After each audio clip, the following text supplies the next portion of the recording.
నమస్తే welcome to special drive. Tamil Nadu Thalapathy Vijay కి CBI cinema చూపిస్తుంది. ఎన్నాళ్ళు ప్రేక్షకులను సినిమాతో అలరించిన విజయ్ కి అసలు సిసలు రాజకీయం ఎలా ఉంటుందో పొలిటికల్ ట్రైలర్ లోనే ఇటు బీజేపీ అటు డిఎంకే ఫుల్ ఫ్లెడ్జ్డ్ సినిమా చూపిస్తున్నాయి. మాతో వస్తావా చస్తావా అన్నట్లు బీజేపీ అధినాయకత్వం విజయ్ ని పొలిటికల్ హైజాక్ చేస్తుందనే మాట విశ్లేషకుల నోట వినిపిస్తుంది. తొక్కిసలాట ఘటనలో కేసు, సిబిఐ ఎంట్రీ, విజయ్ చివరి సినిమాగా ప్రకటించిన జననాయకన్ రిలీజ్ ఇష్యూలో సెన్సార్ బోర్డు వ్యవహారం పొలిటికల్ గా లొంగదీసుకునేందుకు బెదిరింపులకు పాల్పడేందుకు అటు కేంద్రంలోని బీజేపీ సర్కార్ ఇటు రాష్ట్రంలోని స్టాలిన్ ప్రభుత్వం ప్రయత్నిస్తున్నాయనే అభిప్రాయాలు వ్యక్తమవుతున్నాయి. ఇటు విజయ్ పేరుతో కాంగ్రెస్ సైతం తన మిత్రపక్షం డిఎంకే నుంచి వీలైనంత లాభం పొందేందుకు ప్రయత్నిస్తున్నట్లు కూడా పొలిటికల్ టాక్ వస్తుంది. ఎక్కువ సీట్లు ఇవ్వకుంటే తాము విజయ్ తో పొత్తు పెట్టుకుంటామని బూచి చూపుతున్నట్లు ఆఫ్ ది రికార్డ్ టాక్. అలాగే సంకీర్ణ ప్రభుత్వం ఏర్పాటు చేయాలని, కాంగ్రెస్ కి మంత్రి పదవులు ఇవ్వాలని హస్తం పార్టీ హైకమాండ్ స్టాలిన్ కు సెగ పుట్టించే ప్రయత్నం చేస్తుంది. అయితే కాంగ్రెస్ కి ఎక్కువ సీట్లు ఇచ్చేందుకు అలాగే సంకీర్ణ ప్రభుత్వ ఏర్పాటుకు స్టాలిన్ నో చెప్పినట్లు, ఒక దశలో పొత్తు ఉంటే ఉండండి పోతే పోండి అన్నట్లు కూడా తమిళనాడు పాలిటిక్స్ లో రూమర్లు వస్తున్నాయి. తమిళనాడులో కుల, మత, ప్రాంతాల ప్రభావం అధికంగా ఉంటుంది. అలాగే యూత్, మహిళా ఓట్ల పరంగా కూడా ప్రభావితం చూపుతుంటాయి. రెండు ద్రవిడ పార్టీలు బలంగా నాటుకుపోయిన తమిళనాడులో కొత్తగా మరో ద్రవిడ పార్టీ విజయ రూపంలో ప్రత్యామ్నాయంగా తయారవుతుందా? పవర్ ఉండేది అయితే అన్నా డిఎంకే లేదంటే డిఎంకే అన్నట్లు కాకుండా కొత్తగా విజయ్ తన సత్తా చాటుతారా అనే ఉత్కంఠ తమిళనాడులోనే కాదు దేశవ్యాప్తంగా చర్చ మొదలైంది. తమిళనాడులో తమ పాత్ర ఏంటనే విషయంపై ద్రవిడ పార్టీలపై ఆధారపడిన బీజేపీ, కాంగ్రెస్లు తమ భాగస్వామ్యాన్ని పెంచుకునేందుకు వీలైతే సయోధ్య లేదంటే బెదిరింపులకు దిగుతున్నట్లు టాక్ వస్తుంది. ద్రవిడ పార్టీలపై పైచేయి సాధించేందుకు జాతీయ పార్టీలు చేస్తున్న ప్రయత్నాలను, వ్యూహాలను తమిళ తంబీలు ఏ విధంగా రిసీవ్ చేసుకుంటారనేది ఎన్నికల తీర్పుతో తేలనుంది.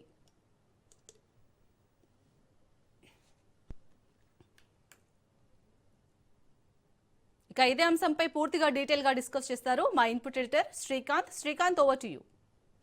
Shalini, good afternoon. So September 27వ తేదీ రోజు టీవీకే పార్టీ అధ్యక్షుడు దళపతి విజయ్ ఆ రోజు కరూర్లో జరిపినటువంటి పొలిటికల్ ర్యాలీ ఏదైతే ఉందో ఆ ర్యాలీలో జరిగినటువంటి తొక్కిసలాటలో 41 మంది చనిపోవడం జరిగింది. సో దీనికి సంబంధించి అక్కడటువంటి వాదన ఏంటంటే ఆ రోజు 2 ఇన్సిడెంట్స్ అయినాయి. ఉదయం విజయ్ పార్టిసిపేట్ చేసినటువంటి ఒక ర్యాలీలో, ఒక సభలో కొంతమంది అంటే ఇలాంటి అల్లర్లే జరిగాయి. ఒకరిద్దరి కాళ్ళు కూడా విరగడం జరిగింది.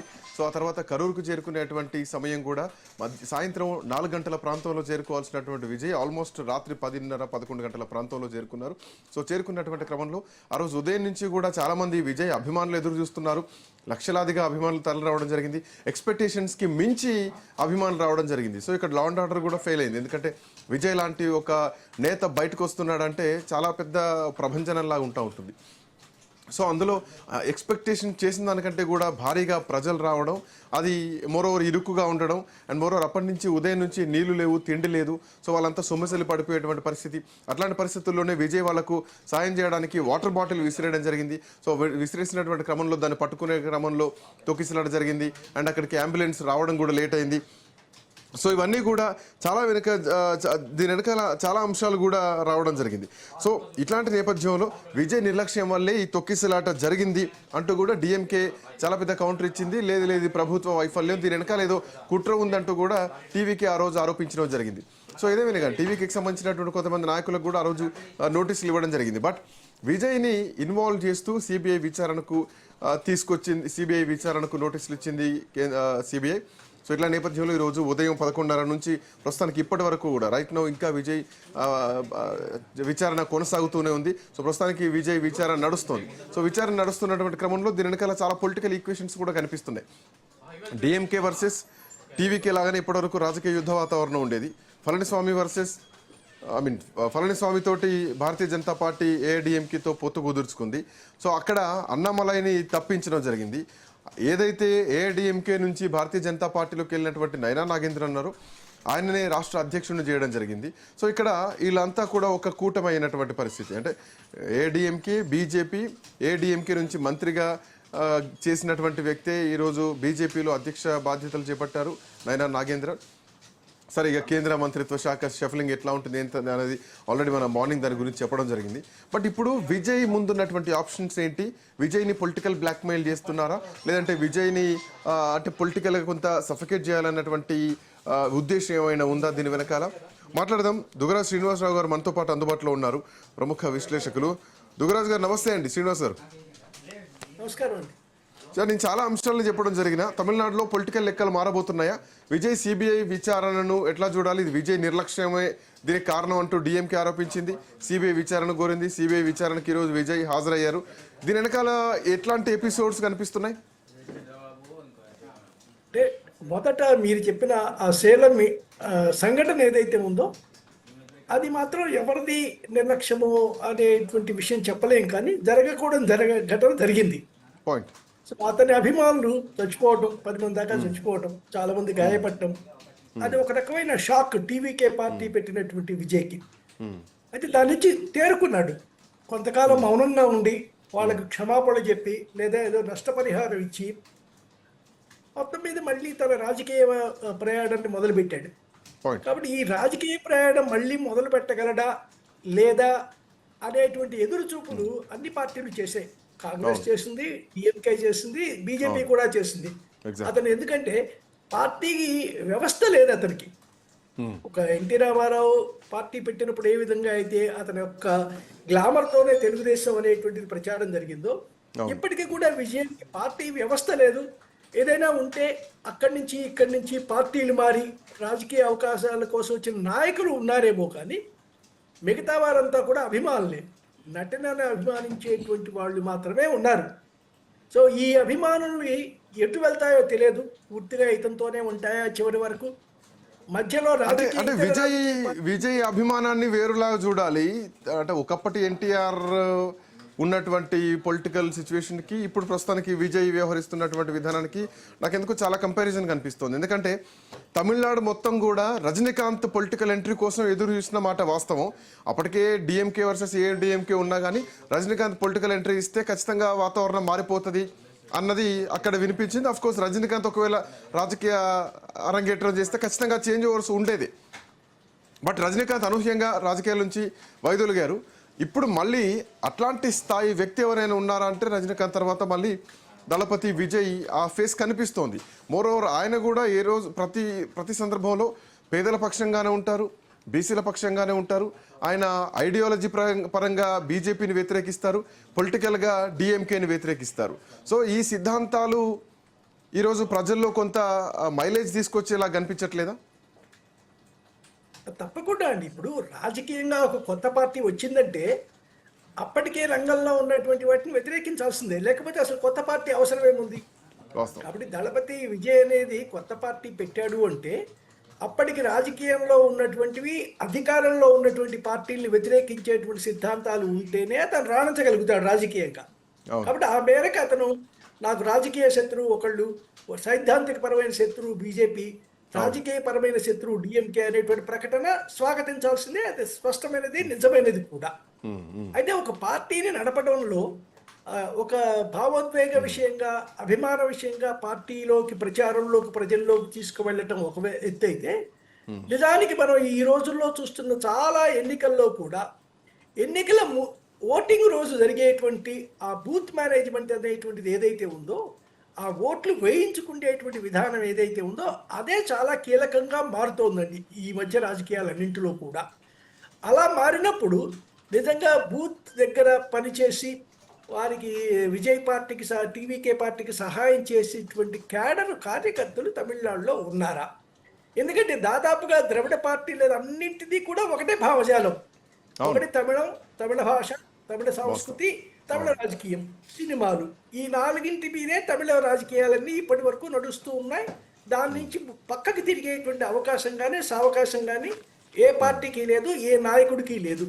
సో ఈ ఉన్నదాన్ని ఎలా పంచుకోవాలి, ఉన్న అభిమానాన్ని ఎలా పంచుకోవాలి, తమిళ భాషా అభిమానాన్ని ఎలా దగ్గరికి తీసుకోవాలి, ఇదే కదా నడుస్తున్నటువంటి పాయింట్. ఏంటంటే తమిళనాడులో ఆ భాషాభిమానం చాలా ఎక్కువగా ఉంటుంది, తెలిసినటువంటి విషయం. రేపొద్దున భారతీయ జనతా పార్టీ ఎంటర్ అయిందంటే, మహారాష్ట్రలో మనం చూసాం హిందీ విషయంలో ఎట్లాంటి పరిణామాలు వచ్చాయి. ఆఖరికి 20 ఏళ్ళ నుంచి కలున్నటువంటి ఠాక్రే బ్రదర్స్ హిందీ భాష విషయంలోనే వాళ్ళు ఒక్కటయ్యారు. మరాఠా కోసం వాళ్ళంతా ఒక్క తాటి మీద నిల్చున్నారు. రేపొద్దున తమిళనాడు విషయంలో కూడా బీజేపీ ఫ్లేవర్ ఒకవేళ వచ్చేటువంటి పరిస్థితులు ఉంటే ఖచ్చితంగా మళ్ళీ ఒక రకమైనటువంటి ద్రవిడ ఉద్యమం లాగానే పోతుంది. మళ్ళీ ద్రవిడులంతా ఒకటే అన్నటువంటి సిద్ధాంతాల్లో కూడా వస్తూ ఉంటారు. సో తమిళనాడులో బీజేపీ అంత ఈజీ కాదు మనగడలో మనగలడం. బట్ ఇప్పుడు ఆ పరిస్థితులు ఉన్నాయా? బీజేపీ పళనిస్వామితో ముడిపడితే బీజేపీ గెలుస్తుందా, ఏడీఎంకే గెలుస్తుందా? పాయింట్ నెంబర్ 1 అయితే కనుక అసలు ఏడీఎంకేనే మ్యాటర్ కాదు, నా టార్గెట్ నా శత్రువు మొత్తం స్టాలిన్ అంకుల్ అనుకుంటూ స్టాలిన్నే శత్రువుగా చూస్తున్నారు తప్ప ఏడీఎంకేని ఎక్కడో చూడట్లేదు. అంటే బీజేపీ కూడా తన దృష్టిలో పెద్ద పొలిటికల్ శత్రువు కాదు అన్నది విజయ్ చెప్తున్నటువంటి మాట. ఇప్పుడు డిఎంకే పాతుకొని ఉందండి ప్రస్తుతానికైతే రాజకీయాల్లో అక్కడ. సో డిఎంకేని పడగొట్టడం అనేటువంటిది బీజేపీకి కూడా మొదటి లక్ష్యం. డిఎంకేని తప్పించాలి, ఎవరొచ్చినా పర్వాలేదు డిఎంకే తప్పించాలి. ఎందుకంటే ఒకసారి నిజంగానే డిఎంకేని కనుక తప్పించగలిగితే అది ఎవరి సహాయంతో అయినా సరే, అది అన్నా డిఎంకేలో ఒక వర్గంతో అయినా సరే, లేదా విజయ్ సహాయం తీసుకున్నా సరే, ఇక ఎవరి సహాయం వైకో కొడుకు అంబుమణి రామదాస్ చేత తీసుకున్నా, ఎవరి సహాయం తీసుకున్నా సరే వాళ్ళ ప్రథమ లక్ష్యం డిఎంకే తప్పించాలి, రంగంలో నుంచి రాజకీయాల్లో అధికారుల నుంచి తప్పించాలి. సో డిఎంకేని కనుక అధికారంలోకి తప్పించగలిగితే, డిఎంకే కూడా ఓడిపోతే వాళ్ళ దృష్టి అంతా కూడా, బీజేపీ దృష్టి అంతా కూడా జాతీయ రాజకీయాల మీద ఉంటుంది, ఢిల్లీలో అధికారం మీద ఉంటుంది ప్రాథమికంగా, రాష్ట్రాలు గెలవకూడదని కాదు. సో డిఎంకే కనుక ఇక్కడ ఓడిపోయిందంటే కాంగ్రెస్కి అసలు ఇంకా పుట్టగతులు ఉండవండి దక్షిణాదిన. సో కాంగ్రెస్ అనేటువంటి తమిళనాడులో ఇప్పటికే 60 ఏళ్లుగా అధికారంలో లేకుండా పోయింది. ఎన్ని ప్రయత్నాలు చేసినా కూడా కాంగ్రెస్ అధికారంలోకి రావడానికి మిగతా పార్టీలు అంటే ద్రవిడ పార్టీలు ఒప్పుకోవట్లే. నీకు కావాలంటే కొన్ని సీట్లు ఇస్తాం, కొన్ని ఓట్లు వేయించుకోండి, కానీ అధికారం గురించి మాత్రం అడగకండి అంటున్నారు. సో అధికారంలో అవకాశం ఇవ్వటం, మంత్రి స్థానాలు ఇవ్వటం అనేది డిఎంకే కానీ ఏడీఎంకే కానీ ఇంతవరకు చేయలేదు కాంగ్రెస్కి. ఇందులో కొన్ని లింక్స్ కనిపిస్తున్నాయి నాకు, 1 by 1 ఒకదానికొకటి లింకప్ అయి ఉన్నాయి. దుగ్గరాజు గారు, ఇప్పుడు సిబిఐ విచారణ జరుగుతోంది. సిబిఐ విచారణ విజయ్ని నిందితునిగా చేర్చి విచారిస్తున్నారు. బట్ ఇది విజయ్ చేసినటువంటి కామెంట్స్ కూడా ఉన్నాయి, ఇది కుట్ర కోణ ఉంది, దీని వెనకాల కుట్ర ఉంది అని డిఎంకే పార్టీని ఉద్దేశించి, ప్రభుత్వాన్ని ఉద్దేశించి విజయ్ చేసినటువంటి కామెంట్. సో ఇది రాజకీయ పరంగా జరిగే విచారణ కంటే కూడా ప్రజల పరంగా, అంటే బాధితుల పరంగా జరగాల్సినటువంటి విచారణలా ఉంటే చాలా బాగుంటుంది. ఆ ఉద్దేశం ఇక్కడ కనిపించట్లేదు. Point number 1. And more over, విజయ్కి ఈ ఘటన తర్వాత కూడా శత్రుత్వం ఎక్కడ ప్రజల్లో పెద్దగా రాలేదు. ఆయన మీద అభిమానం కూడా ఏం తగ్గలేదు. ఎందుకంటే ఆయన నష్టపరిహారం ఇవ్వడానికి కొంత సానుభూతి ప్రకటిస్తూ వాళ్ళ ఇంటికి వెళ్తే ఆ డబ్బులను కూడా తిరిగి ఇచ్చేసారు వాళ్ళు. అంటే మిమ్మల్ని అభిమానిస్తాం, మీరు రావడమే మాకు ఎక్కువ అని చెప్పేసి రిటర్న్ చేసినటువంటి. అంటే దీంట్లో పాయింట్ ఏంటంటే ఆయన మీద ఎంత అభిమానం చూపిస్తున్నారు ప్రజలు అనడానికి ఒక నిదర్శనం. ఒకవేళ విజయ్ని పొలిటికల్గా ఇబ్బంది పెట్టాలనుకుంటే కనుక, రాజకీయంగా ఇబ్బంది పడ్డ వాళ్ళు, ఇబ్బంది పెట్టిన వాళ్ళు చాలా కరుమరుగయ్యారు. జైల్లో పెట్టినటువంటి చంద్రబాబు నాయుడు ముఖ్యమంత్రి అయ్యారు. నిండి అసెంబ్లీలో అవమానించబడినటువంటి జయలలిత ముఖ్యమంత్రి అయింది. ఈవెన్ తెలంగాణలో మనం చూస్తున్నాం, జైలు వెళ్ళినటువంటి రేవంత్ రెడ్డి ముఖ్యమంత్రి అయ్యారు. అంతకుముందు జగన్మోహన్ రెడ్డిని జైల్లో వేస్తే ముఖ్యమంత్రి అయ్యారు. అంటే ప్రజలకు చెందినటువంటి వ్యక్తులను, నాయకుల్ని అభిమానించే వాళ్ళను ఇబ్బందులకు గురి చేస్తే వాళ్ళ చరిష్మా ఆటోమేటిక్గా పెరుగుతుంది. సో ఇట్లాంటి ఎపిసోడ్ని మనం విజయ్ విషయంలో చూడొచ్చా? అదే జరుగుతోందా? భారతీయ జనతా పార్టీ ఇబ్బంది పెట్టడానికే విజయ్ని ఇబ్బంది పెడుతుందన్నది ఈ రాజకీయ విమర్శ. ఎట్లా చూడొచ్చు? విజయ్ని జైల్లో పెట్టాలనో, ప్రత్యర్థి కాకుండా చేయాలనో ఏ పార్టీ కూడా అనుకోవట్లేదండి. అన్ని పార్టీలు కూడా, అంటే డిఎంకే తప్పించి మిగిలిన పార్టీలన్నీ కూడా విజయ్ మాతో కలిస్తే బాగుండేనే ఆలోచిస్తున్నాయే కానీ, అతన్ని ఈ కేసులో బాగా ఇరికించేసి, అతని మీద కేసు బుక్ చేసి, అతను అరెస్ట్ చేయించి జైలుకి పంపుదామని మాత్రం ఏమీ అనుకోవట్లేదండి. పోయిన వారి ప్రాణాలు పోయాయి, వారికి దక్కేటువంటి నష్టపరిహారం దక్కింది. మనకు కావాల్సింది ఇప్పుడు రాజకీయ గెలుపు. ఈ గెలుపులో విజయ్ ఎంతవరకు సహాయపడతాడు, ఏ విధంగా సహాయపడతాడు, మనకు ఏ విధంగా డిఎంకేని ఓడించడంలో సహాయపడతాడు అనేటువంటి ఆలోచన బీజేపీ చేస్తుంటే, విజయ్ ద్వారా మళ్ళీ ప్రభుత్వంలో, సంకీర్ణ ప్రభుత్వంలో భాగం సంపాదించాలనేటువంటి కాంగ్రెస్ ఎత్తుగడ. సో డిఎంకే మనకు ఇవ్వట్లేదు కాబట్టి, విజయ్ ఇస్తానంటున్నాడు కాబట్టి, సంకీర్ణంలో భాగం ఇస్తాను ఎవరికైనా అంటున్నాడు కాబట్టి, సో విజయ్ ద్వారా నెమ్మదిగా కొన్ని సీట్లు సంపాదించుకొని ఆ సంపాదించుకున్న ద్వారా కొందరిని మంత్రులను చేసుకుంటే 60 సంవత్సరాల ఎదురు చూపులు ఫలిస్తాయి. మళ్ళీ కాంగ్రెస్ మంత్రులు తమిళనాడు కనిపిస్తారు అనే ఆశ కాంగ్రెస్ది. అంతేగాని కాంగ్రెస్ కానీ బీజేపీ కానీ అంటే కాంగ్రెస్ తో పొత్తు కూడితే ఖచ్చితంగా విజయ్ ఇబ్బందులు ఎదుర్కోవాల్సిందే, రేపు పొద్దున పొలిటికల్ ఇబ్బందులు ఎదుర్కోవాల్సిందే. బట్ విజయ్కి కాంగ్రెస్ తో పొత్తు కూడాల్సినటువంటి అవసరం ఉందా? సో విజయ్ వ్యవహారం చూసినా, విజయ్ పార్టీ పరంగా చూసినా కానీ, ఎందుకంటే ఆయన ఒక ఎంజీఆర్ తో పోల్చుకుంటున్నారు, ఒక జయలలిత తర్వాత మళ్ళీ పళనిస్వామి దాన్ని కంటిన్యూ చేయలేకపోయారు. సో ఆ తర్వాత స్థానంలో విజయే ఉంటారని చెప్పేసి ఆయన ఒక ఫేస్ గా చూపించుకుంటూ వస్తున్నారు. సో ఆయనకు కాంగ్రెస్ పొత్తు అవసరమా? అసలు ఎవరి పొత్తు అక్కర్లేదండి. అతను తీసుకున్న నిర్ణయం ఒంటరి పోటీ అనేది సరైనది. అవును, అవును. ఎందుకంటే ఛాన్స్ తీసుకుంటున్నాడు. ప్రస్తుతం ఉన్నటువంటి రాజకీయాల్లోకి ఒక వాక్యూమ్ ఉంది. డిఎంకే మీదేమో కుటుంబ పార్టీ అని, అవినీతి పార్టీ అనే ముద్ర ఉంది. మిగతావన్నీ తిరస్కరించబడిన సిద్ధాంతాలు.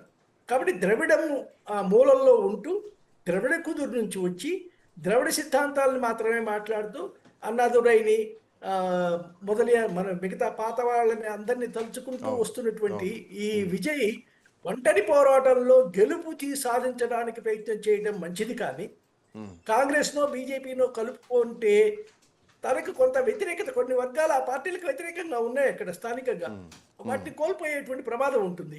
దానికన్నా విజయ్ భయపడకుండా, ఎవరికీ లొంగకుండా, తన సినిమా గ్లామర్ని మాత్రమే నమ్ముకొని తను కొత్తగా రేపో పాపో ఎన్నికల్లోపు విడుదల కాకుండా తప్పదు నాయకన్ సినిమా జననాయకన్ అనేది.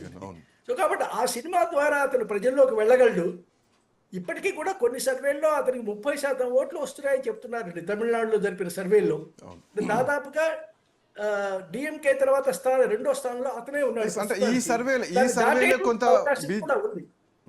ఈ సర్వేలే కొంత ఇబ్బంది పెడుతున్నాయా రాజకీయాల్లో? ఈ సర్వేల ఎఫెక్ట్ ఈ రోజు కేంద్రం వ్యవహరిస్తున్నటువంటి తీరు కానీ, లేదంటే రాష్ట్ర ప్రభుత్వం వ్యవహరిస్తున్నటువంటి తీరు కానీ కారణం అనుకోవచ్చా? సో సర్వే రిపోర్ట్లు కొన్ని ఈవెన్ లయోలా లాంటి కాలేజ్ స్టూడెంట్స్ చేసినటువంటి సర్వేలో కూడా Vijay will become a king maker అని చెప్పారు. సో రేపు పొద్దున ఎలక్షన్స్ టైం వరకు కింగ్ మేకర్ కాస్త కింగ్ అయిన పెద్ద ఆశ్చర్యం లేదు. ఆశ్చర్యలేదండి. ఇప్పుడు సర్వేలు అనేటువంటివి ఎవ్వరూ మేము నమ్మవు ఉంటారు, కానీ సర్వేలను రహస్యంగా జాగ్రత్తగా తెప్పించుకొని చూస్తూనే ఉంటారండి రాజకీయ పార్టీలన్నీ. బయటికి మాత్రం మాకేం నమ్మకం లేదు వాటి మీద అంటారు. కాబట్టి ఇప్పుడు వస్తున్నటువంటి సర్వేల్లో విజయ్ ప్రభంజనం ఉంది, అన్ని ప్రాంతాల్లో ఉంది. ముఖ్యంగా దక్షిణాన, తూర్పు అంటే తీర ప్రాంతాల్లో మరీ ఎక్కువగా ఉంది అతని ప్రభావం. 2 కారణాలు. అతనికి క్రైస్తవ సమాజం అంతా మద్దతుగా నిలుస్తోంది. తీర ప్రాంతాల్లో ఉన్నటువంటి వన్యార్ లాంటి వెనకబడిన వర్గాలు కూడా అతనికి మద్దతుగా నిలుస్తున్నాయి. కాబట్టి అతనికి పూర్తిగా మద్దతు బాగానే ఉంది. బాగా అట్టడుగు వర్గాల నుంచి మద్దతు ఉందండి. ఈ సామాజికంగా బీజేపీ విజయ్తో పొత్తు పెట్టుకునేటువంటి అవకాశాలు విజయ్తో పొత్తు పెట్టుకునేటువంటి అవకాశాలు స్ట్రైట్ ఫార్వర్డ్ అయితే కనిపించట్లేదు. మోర్ ఎవర్ ఏమైనా మహా అయితే ముందుకెళ్తే ఎట్లాగూ పళనిస్వామితో ఎట్లయితే బీజేపీ టైప్ అయిందో ఆ ఉద్దేశంతో మళ్ళీ విజయ్ ఏమైనా దీనిలో ఎంటర్ చేసేటువంటి ఛాన్స్ ఉంటాయా? ఎందుకంటే గతంలో మనం పవన్ కళ్యాణ్ ఎగ్జాంపుల్ చూడొచ్చు. పవన్ కళ్యాణ్ మొత్తం విప్లవ భావజాలం, చెగువేరా సిద్ధాంతం నుంచి ఆల్ ఆఫ్ సడన్గా ఆయన సనాతన ధర్మం, పూర్తి హిందూ భావజాలంలోకి వచ్చారు. బట్ విజయ్ వర్షన్ వేరు. విజయ్ లెఫ్ట్ సిద్ధాంతాల కంటే కూడా విజయ్ ఒక క్రైస్తవ, ఇందాక మీరు అన్నట్టు క్రైస్తవ మతానికి చెందినటువంటి ఓట్ బ్యాంక్ ఉన్నటువంటి వ్యక్తి. సో అట్లాంటి వ్యక్తికి బీజేపీకి పొసిగేటువంటి అవకాశాలు అయితే లేవు. బట్ ఈ పొలిటికల్ సినారియోని ఎట్లా చూడొచ్చు? ఫైనల్గా మళ్ళీ విజయ్ ఒక్కరే అవుతారా, ఒంటరిగానే పోటీకి వెళ్తారా? మీరు చెప్పినది కరెక్ట్ అండి. ఇక్కడ పవన్ కళ్యాణ్ తెలుగుదేశం బీజేపీ కలవడానికి ఒక లక్ష్యం అంటూ ఉంది. ఏమిటి అందరికీ లక్ష్యం? జగన్మోహన్ రెడ్డిని ఓడించడం. జగన్మోహన్ రెడ్డి మరొకసారి పదవిలోకి రాకూడదు అనే నిర్ణయం తీసుకున్న తర్వాతనే పవన్ కళ్యాణ్ ఆలోచన ధోరణిలో మార్పు వచ్చింది. ఇప్పుడు ఇతను కూడా, అంటే విజయ్ కూడా డిఎంకేని ఓడించడమే ప్రథమ లక్ష్యం అనేటువంటిది కనుక, నేను సీఎం అవడం మొదటి లక్ష్యం. అది కాదు, కొంచెం అటు ఇటుగా ఉంది అంటే తను సీఎం అవటం అంటే డిఎంకేని తొలగించడమే కదా. సో డిఎంకేని, స్టాలిన్ని బయటికి పంపడం అనేటువంటి లక్ష్యం మొట్టదైనప్పుడు, అదే పెద్ద లక్ష్యం అయినప్పుడు కొంత రాజీ పడి ఏమో అవసరమైతే తీసుకొని అతన్ని ముందు తొలగిస్తే నేనే కదా నెంబర్ 2 అవుతాను అనేటువంటి ఆలోచన కనుక వస్తేనే అతను బీజేపీతో పొత్తు. ఒకవేళ వెళ్ళినా కూడా ఈ పొత్తుని చివరి దాకా చేసుకోరండి. ఎందుకంటే అవతల వాళ్ళకి విమర్శించేటువంటి అస్త్రంగా దీన్ని ఇవ్వరు. సో డిఎంకే దీన్ని చూసారా, నార్త్ వాడిని తెచ్చారు, హిందూ పార్టీని తెచ్చారు, హిందీ భాష పార్టీని తెచ్చి మన ఎత్తుకు రుద్దబోతున్నాడు విజయ్ అనేటువంటి ప్రచారం అవును, వచ్చే- అదే ఖచ్చితంగా అది ఇంకా తమిళ్లో ఎక్కువ ఉంటుంది, ఆ భావజాలం ఎక్కువ ఉంటుంది. కాబట్టి ఆ ఒప్పందంలోకి వెళ్లకుండా ఏమైనా రహస్యంగా అట్లు ఇటు చేసుకోవడం, లేదా చివరి క్షణంలో ఆ ఓట్ కన్వర్షన్ ఇటు నుంచి అటు నుంచి చేసుకోవడం చేస్తారేమో కానీ ముందస్తుగా మాత్రం అంటే ఎన్నికలు ఇంకా 100 రోజుల్లో ఉన్నాయి, ఈ లోపే దాన్ని అతి త్వరగా చూసుకొని స్పష్టత ఇవ్వడం మాత్రం జరగదండి. బీజేపీ కూడా తొందరపడి ఆ పని చేయదు, ఎందుకంటే డిఎంకేకి ఇంకొక అస్త్రం ఇచ్చినట్టు అవుతుంది. కాబట్టి ఎవరి జాగ్రత్తలో వాళ్ళు ఆట ఆడతారు. బట్ ప్రధానమైనటువంటి ప్రత్యర్థి డిఎంకి మాత్రం తప్పనిసరిగా విజయనండి, అందులో సందేహం లేదు. అది కాంగ్రెస్ ద్వారా వస్తాడా బీజేపీ ద్వారా వస్తాడా అనేటువంటి చూస్తే తప్పనిసరిగా డిఎంకే మాత్రం భయంలో ఉంది, ఆందోళనలో Let's ఉంది, see. బయట మాట్లాడుతున్నప్పటికీ కూడా. Thank you Srinivas sir, thanks for joining. మొత్తానికి విజయ్ ఎఫెక్ట్ తమిళనాడు రాజకీయాల్లో చాలా భారీగానే ఉంది. ఇవి దేశవ్యాప్తంగా కూడా ఈరోజు చర్చ నడుస్తోంది. ఉదయం 11:30 విజయ్ సిబిఐ విచారణకు హాజరయ్యారు. సో ప్రస్తుతానికి కూడా విచారణ నడుస్తోంది. సో నడుస్తున్నటువంటి క్రమంలో దేశవ్యాప్తంగా అదే చర్చ జరుగుతోంది. విజయ్ని ఇబ్బంది పెట్టేటువంటి కుట్రలు జరుగుతున్నాయన్నది విజయ్ అభిమానులు మాట్లాడుతున్నారు. ఈవెన్ విజయ్ పార్టీ నుంచి కూడా మాట్లాడుతున్నారు. ఇది డిఎంకే చేస్తున్నటువంటి కుట్ర, బీజేపీ చేస్తున్నటువంటి కుట్ర అని వస్తున్నది టీవీకి నుంచి వస్తున్నటువంటి కామెంట్లు. ఇక ఈ కామెంట్ల వెనకాల విజయ్ రాజకీయ వ్యూహం ఎట్లా ఉండబోతోంది. సో ఇప్పుడు వస్తున్నటువంటి సర్వే రిపోర్ట్లు తమిళనాడు పాలిటిక్స్ని షేక్ చేస్తున్నాయని చెప్పాలి. ఎందుకంటే Vijay will become a king maker అని కొన్ని సర్వే రిపోర్ట్స్ చెప్తున్నాయి, కొన్ని జెన్యూన్ సర్వే రిపోర్ట్స్ చెప్తున్నాయి. సో రేపటి రోజున ఎట్లాంటి సినారియో ఉండబోతోంది, విజయ్ ముఖ్యమంత్రిగా ఉండి మిగతా పార్టీలు విజయ్తో ఉంటారా, లేదంటే ఉప ముఖ్యమంత్రిగా విజయ్ ఉండబోతున్నారా? సో టీవీకే రేపొద్దున తమిళనాడు రాజకీయాల్లో కీలక భూమిక పోషించబోతోందా? చూడాలి ఎట్లాంటి పరిణామాలు ఉండబోతున్నాయో. ప్రస్తుతానికి మాత్రం జననాయకన్ సినిమా ఇంకా రిలీజ్కు నోచుకోలేదు. అటు సిబిఐ విచారణకు విజయ్ హాజరవుతున్నారు. సో చాలా టిపికల్ సిచ్యువేషన్స్లో తమిళనాడు పాలిటిక్స్ మాత్రం కనిపిస్తున్నాయి. చూద్దాం ఎట్లాంటి పరిణామాలు ఉండబోతున్నాయో. That's all for now. Next updates continue అయితే కీప్ వాచింగ్ రాజ్.